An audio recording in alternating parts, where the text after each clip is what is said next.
Good morning everyone, তোমরা সবাই কেমন আছো? আশা করছি ভালো আছো।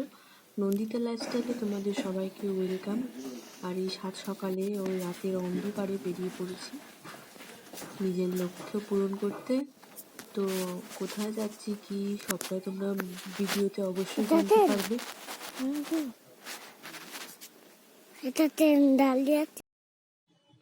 এই যে ট্রেনের মধ্যে চেপে পড়েছি, আর ট্রেনের মধ্যে কিরকম ভিড় সেটা তোমরা দেখলে বুঝতে পারবে। তার মধ্যে মেয়েকে নিয়ে খুব কষ্টে জায়গা পেয়েছি, তো ও অল্প একটু জায়গার মধ্যে বসে আছে।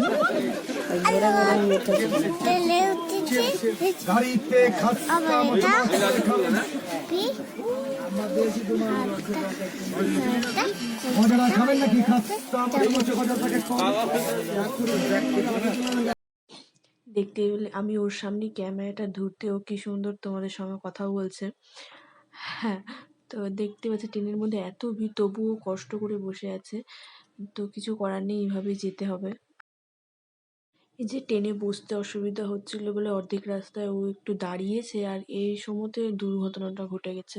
ওর ঠোঁটটা কেটে গেছে, পুরো ট্রেনটা থামা মাত্রই ওর মাথাটা দেয়ালের সাথে ধাক্কা লেগে ঠোঁটটা কেটে গেছে। ওর বাবা বসেছিল পেছনে, তো সেটাই দেখতে যাচ্ছিল, আর সেই মুহূর্তে ট্রেনটা থামাতে ওর পুরো ঠোঁটটা কেটে গেছে। এই তো প্রায় পৌঁছে গেছি, শিয়ালদা স্টেশনে নেমে ডাক্তারটা দেখিয়ে নিচ্ছি। তারপরে তোমাদের নেক্সট ব্লগে দেখা হচ্ছে কি হলো সেটা তোমরা সব জানতে পারবে। আর লাইক শেয়ার কমেন্ট অবশ্যই করে দিও।